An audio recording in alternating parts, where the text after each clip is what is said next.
আমাদের একটি বন্ধু সংগঠন তারা ফ্যামিলি কার্ড দেওয়ার ঘোষণা করেছেন এবং এটাও বলেছেন যে এটা মায়ের হাতে দেবেন। তারা একদিকে দিচ্ছেন ফ্যামিলি কার্ড, আর একদিকে দিচ্ছেন আমার মায়ের গায়ে হাত। এই দুইটা একসাথে চলে না। আমরা অনুরোধ করব, নিজের মাকে সম্মান করুন। যদি আপনি নিজের মাকে সম্মান করতে পারেন তাহলে গোটা মায়ের জাতিকে আপনি সম্মান করতে পারবেন। আর যদি নিজের মাকে সম্মান না করতে পারেন, আপনি বাংলাদেশের একজন নারীকেও সম্মান করতে পারবেন না। আজকে বিভিন্ন জায়গায় হামলা শুরু হয়েছে, মাথা গরম হয়ে গিয়েছে। মাঘ মাস, আরে ভাই এখন মাথা গরম হলে চৈত্র মাসে কি করবেন? একটু ঠান্ডা রাখেন না। এখন তো আরামদায়ক বাতাস আছে, আবহাওয়া আছে, এই সময় গরম করিয়েন না মাথাটা। জনগণের রায়ের প্রতি আস্থা রাখুন। অতীতে জনগণের রায়কে যারা সম্মান করে নাই তাদের পরিণতি কি হয়েছে তার থেকে আমাদের সকলের শিক্ষা নেওয়া উচিত। হ্যাঁ, জনগণের গায়ে হাত দিতে পারবেন, পিঠে চাবুক মারতে পারবেন, কিন্তু জনগণের হৃদয় এবং কলিজা জয় করতে পারবেন না। হৃদয় কলিজা যদি জয় করতে হয় তাহলে সকলকে তার নিজ নিজ জায়গায় সম্মান দিতে হবে, বিশেষ করে মায়ের জাতিকে। আমাদের কথা ভাই একেবারেই স্পষ্ট, জীবন দিব, আমার মায়ের ইজ্জত দেব না। মায়ের ইজ্জতের জন্য লড়ে যাব। সুতরাং কেউ আর মেহেরবানি করে এই অপকর্ম করবেন না। যারা করেছেন তওবা করেন, সংশ্লিষ্ট ব্যক্তির কাছে মাপ চেয়ে নেন। তিনি চাইলে মাফ করে দিতে পারেন, আল্লাহ আপনাকে মাফ করে দিতে পারেন। কিন্তু সেই কালো হাত আর যদি সামনে বাড়ানোর চেষ্টা করেন, আমরা গালে হাত দিয়ে বসতে পারবো না ভাই।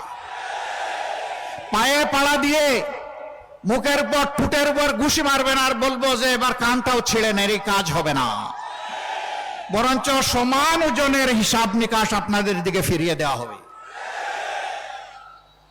আমরা কারো পায়ে পাড়া দিয়ে ঝগড়া বাঁধাতে চাই না, কিন্তু কেউ ঝগড়া বাঁধাতে আসলে ছেড়েও দেওয়া হবে না। পারবেন আপনারা? এখন থেকে পাহারাদারের ভূমিকা পালন করবেন। প্রত্যেকটি নরনারীর ভোটের অধিকার আপনারা পাহারা দিবেন। ভোট যার ইচ্ছা যেখানে তাকে দিবে, কিন্তু আমরা ভোটের বাক্স পর্যন্ত ভোটারকে পৌঁছে দিতে চাই।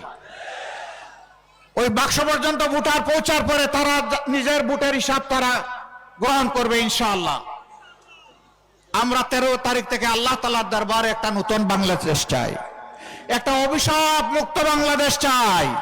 আমার মায়ের জন্য একটা নিরাপদ বাংলাদেশ চাই, শিশুদের জন্য একটা নিরাপদ বাংলাদেশ চাই, আবাল বৃদ্ধ বনিতার জন্য একটি নিরাপদ বাংলাদেশ চাই, সকল ধর্ম বর্ণের মানুষের জন্য নিরাপদ বাংলাদেশ চাই। সেই বাংলাদেশ চাইলে এখন থেকে দুটি ভোটের ব্যাপারে কঠিন সিদ্ধান্ত এবং স্পষ্ট সিদ্ধান্ত নিতে হবে। হ্যাঁ ভোট মানেই হচ্ছে আজাদি, না ভোট মানে হচ্ছে গোলামি। এবার আপনারা বলুন, আজাদি না গোলামি? আজাদি না গোলামি?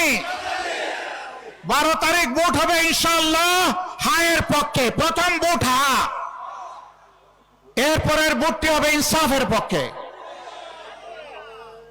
যারা তাদের চরিত্র হেফাজত করেছে, সংগঠনকে হেফাজত করেছে, তারা দেশকে হেফাজত করবে ইনশাআল্লাহ। আমরা এই দুইটি ভোট, এই দুইটি আমানত প্রত্যেক ব্যক্তির কাছে আমরা হাত পেতে আবেদন জানাই, আপনারা আমাদেরকে দিন। অনেককে পরীক্ষা করেছেন, এই দায়িত্ব একবার আমাদেরকে দিয়ে আমাদেরকেও পরীক্ষা করুন এবং আমাদের সাথে থাকুন। আমরা কথা দিচ্ছি, আমরা আপনাদের সাথে থাকবো ইনশাআল্লাহ।